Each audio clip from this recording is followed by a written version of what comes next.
billahi minash shaitanir rajim, bismillahirrahmanirrahim.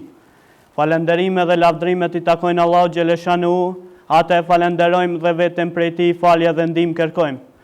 Nga Allahu kërkojmë falje për gabimet tona dhe për gabimet e veprave tona.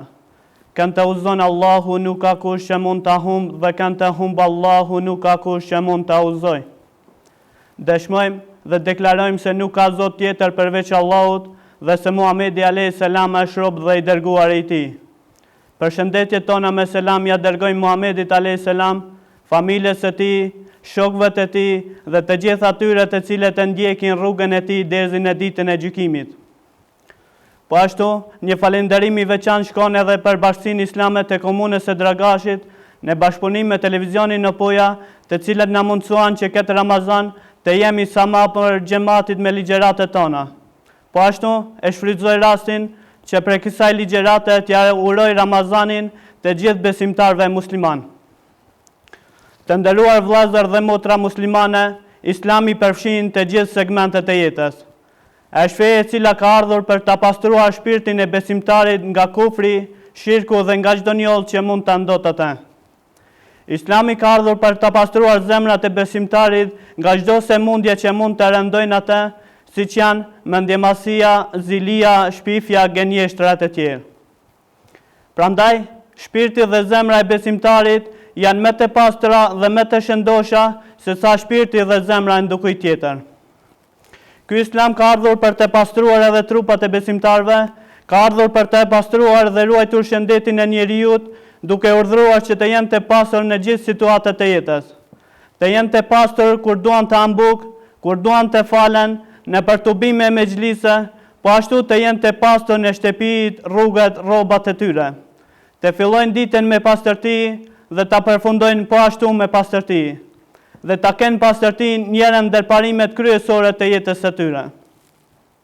E si mos ta kenë pastërti njëra ndër parimet kryesore të jetës së tyre, kur Islami pastërtinë e konsideron pjesë të pandashme dhe tepër të rëndësishme të imanit. Pejgamberi sallallahu alaihi wasallam ka thënë: "Et-tuhuru shatrul iman." Pastërtia, pra pastërtia e jashtme dhe e brendshme e trupit të njeriu është gjysma e imanit. Muslimanët i kanë kushtuar rëndësi të madhe pastërtisë, që nga dita e parë kur Islami ndriçoi në Mekën e bekuar, e cila ishte e mbushur me lloj-lloj besime të ndryshme, duke i bërë Allahu xhaleshanu shirk. Islami i ka paraprirë çdo shoqërie në ruajtjen e pastërtisë. I ka paraprirë edhe botës perëndimore, e cila krenohet sot se është para shumë gjërave para muslimanëve.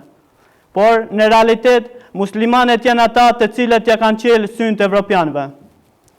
Evropianët sot krenohen dhe kanë të drejtë të krenohen se janë para muslimanëve në shumë gjëra, ndërto edhe në ruajtjen e pastërtisë, respektivisht pastërtisë së ambientit dhe të natyrës.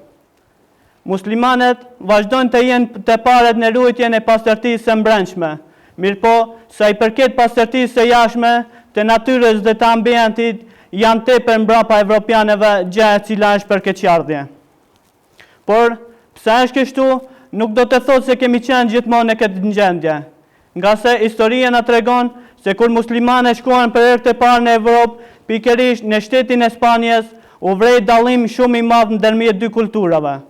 Ndërmjet kulturës së muslimanëve, të cilën pastërtinë e konsideronin pjesë të pandashme dhe tepër të rëndësishme të imanit dhe të krishterëve të Evropës.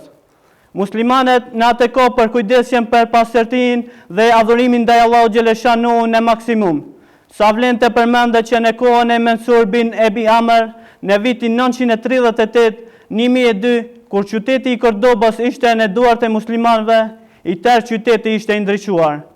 Rrugët i kishte të shtruar, ujin e kishin sjellur prej kodrave nëpërmjet gypave perej plumbi, xhami dhe shtëpi të radhitura mirë dhe e vlente cekës se në atë qytet ishin gjithsej 360 hamame të cilët përdorshin për t'u pastruar.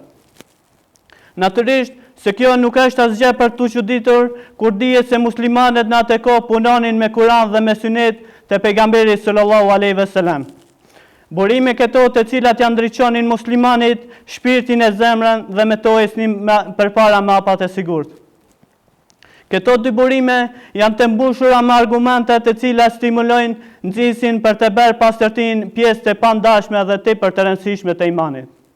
Vlen të ceket ajeti kuranor, ku Allah Gjeleshanu në surën Maide, ajeti 6 po ju drejtohet besimtarve dhe po ju thot: O ju që keni besuar, kur doni që të faleni namazin, lani fytyrat tuaj dhe duart tuaj deri mbi prylla.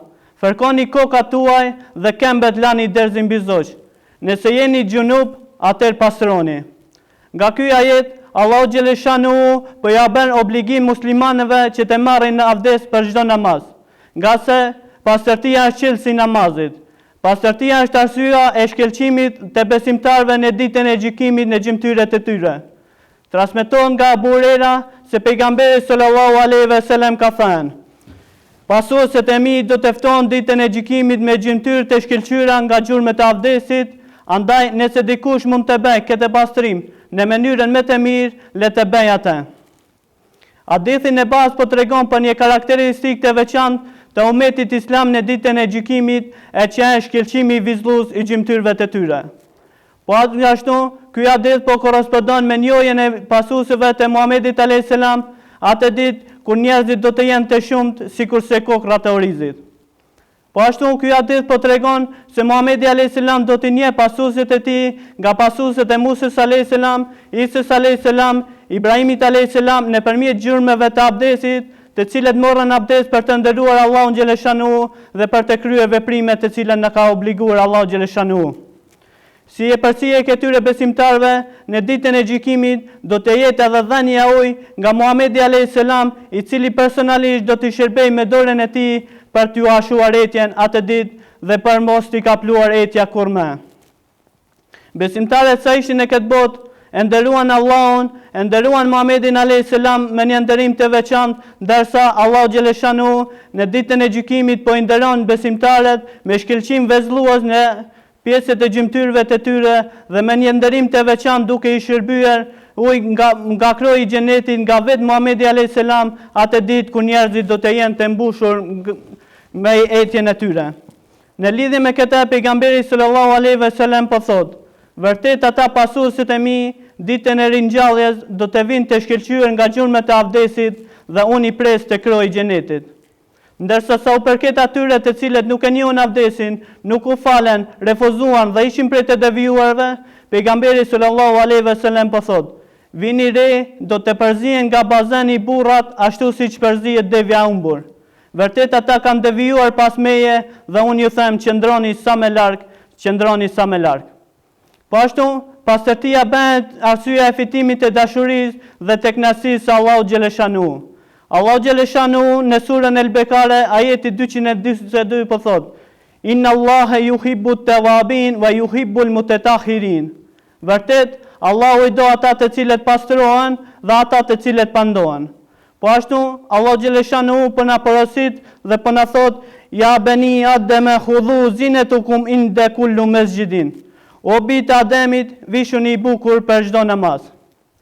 Po ashtu, edhe hadithet janë të shumtëra, të cilët na folin rreth pastërtisë, ndërto po përmendim hadithin të cilën e transmeton Abu Huraira, se pejgamberi sallallahu alaihi wasallam ka thënë: Sikur dikush nga ju të ketë një lum pranderës së tij dhe të lahet në të 5 herë në ditë, si o më mendja, a do t'i mbetet atij ndonjë njoll? Të pranishmet i thanë: Jo i dërguar i Allahut, nuk i mbetet atij asnjë njoll. Muhamedi alayhis salam tha: Ashtu janë 5 kohët e namazit në ditë, me to Allahu Gjeleshanu i largon gjunat. Kjo jetë e kuptohet përpos tregimit të vlerës të cilën ka namazi 5 herë në ditë, po tregon edhe rëndësinë e larjes dhe pastërtisë së trupit 5 herë në ditë. Po ashtu, Sejid bin Musaib transmeton se pejgamberi sallallahu alaihi wasallam ka thënë: Allahu është i mirë dhe e do të mirën, është i pastër e do pastërtinë, është bujar e do bujarinë, është fisnik e do fisnikrinë. Andaj pastroni, kujdesuni për pastërtinë. Po ashtu, Abu Huraira po transmeton nga pejgamberi sallallahu alaihi wasallam se ka thënë: Kur dikush nga ju të zgjohet në mëngjes, të mos e fush dorën në enën me ujë, pa e pastruar atë 3 herë, sepse nuk e di se ku i ka shkuar dora atij natën. Besimtari duhet të kujdeset për pastërtinë që nga mëngjesi deri në mbrëmje kur të shkon për të fjetur. Islami po kërkon pastërti të gjithanshme. Islami kërkon nga muslimanët që ai të shkëlqejnë në trupin e tij, në veshjen e tij dhe kudo tjetër. Prandaj e ka obliguar ata që për çdo namaz të marrë abdes, dhe jo vetëm kaq, pasi muslimani duhet të ketë kujdes që të pastrojë edhe gojen e tij, ta largojë aromën e keqe, sepse me të ai largon njerëzit nga vetja e tij. I bën ata që ta urrejnë qëndrimin dhe takimin me të. Pejgamberi sallallahu alejhi ve sellem po thot: sikur të mos isha friksuar se po e rëndoja umetin tim, do të kisha bërë obligim që për çdo namaz ta pastroj gojen e tij me mizvak. Të mos i takojmë njerëzit me aromë të keqe, të mos futemi në namaz me aromë të keqe, të mundohemi në maksimum që ta pastrojmë gojen, dije se mo je musliman dhe duhet të jesh i pastër. Për të qenë trupi sa më i pastër, Islami ka urdhëruar që të hiqen edhe qimet nga vendet intime, të bërit synet, të shkurtohen mustaqet, të hiqen qimet nga sqetullat dhe prerja e thonjeve. Pejgamberi sallallahu alejhi ve sellem ka thënë: 5 gjëra janë pjesë e natyrshmërisë së trupit të njerëzit. Në 1, heqja e qimeve nga vendet intime, në 2, bërja synet, në 3, heqja e qimeve nga sqetullat, në 4, prerja e thonjeve dhe në 5, shkurtimi i mustaqeve. Jo vetëm trupin, por edhe veshjen muslimani duhet të ketë e bukur. Pejgamberi sallallahu alejhi ve sellem ka thënë: nuk ka për të hyrë në xhenet ai i cili në zemrën e tij ka një grimc mendjemasie. Të pranishmet i thanë: o i dërguari i Allahut, a konsiderohet edhe veshja e bukur mendjemasi? Pejgamberi alayhis salam tha: Allahu është i bukur dhe e do bukurinë. Mendjemasia është refuzimi të vërtetës dhe nënçmimi i njerëzve. Po ashtu, ata të cilët i mbajnë flokët e gjata, le të kujdesen për to, sepse pejgamberi sallallahu alejhi ve sellem ka thënë: ai që e mban flokët, le të kujdeset për to. Pra trupi i pastër, goja pastër, i tërë trupi i pastër. Mandej kujdeset që edhe ambienti të jetë sa më i pastër. Për këtë arsye pejgamberi sallallahu alejhi ve sellem ka thënë: Allahu ka ndaluar të urinohet në ujin që nuk ecë. Natyrisht kjo ndalesë vjen për të ruajtur pastërtinë dhe shëndetin e njerëzit, sepse nëse urinohet në ujë të cilët qëndron në vend, aty mblidhen miliona mikroorganizma të ndryshme, ndotet uji dhe bëhet i papërdorshëm. E ky është dëm për njerëzit dhe për natyrën. Ky Islam ka ndaluar që të kryhet nevoja në vendet publike apo aty ku i pengojnë njerëzit. Pejgamberi sallallahu alejhi ve sellem ka thënë: luani 2 gjërave të cilët meritoni mallkimin nga njerëzit. Të pranishmet i thanë: cilat janë ato 2 gjëra të cilët e mos mallkohemi? Pejgamberi sallallahu alejhi ve sellem ka thënë: kryerja e nevojës në rrugë dhe në vende publike. Sa i madh është ky Islam, sa shumë kujdeset për pastrimin e natyrës dhe ambientit. Kini kujdes se mos e kryeni nevojën në vende publike apo në nije, sepse zakonisht aty ndalen njerëzit për të pushuar dhe duhet që të jetë vendi i pastër. Të mos bëni veprat e liga me të cilët e meritoni mallkimin apo duat e njerëzve kundër jush, por ruani pastërtinë e ambientit. Me këto ndalesa dhe me ndalesa tjera, ai bekuari dëshiron që të edukojë umetin e tij dhe të ruaj natyrën dhe ambientin, që të përkujdeset në maksimum për to, ashtu siç përkujdeset për pastrimin e trupit, sepse tërë kjo është Islam dhe është pjesë e pandashme e Islamit. Sot mjerisht jemi para një realiteti të idhur, pasi që shumica vendeve ku ka muslimane nuk ka përkujdesje të mjaftueshme për ambientin. Por kjo është shumë shqetësuese, në veçanti kur ata të cilët nuk e kanë ditur se ç'është pastërtia dhe nuk e kanë pasur pastërtinë pjesë të natyrës së tyre, vinë dhe na mësojnë neve se si duhet të ruajmë ambientin.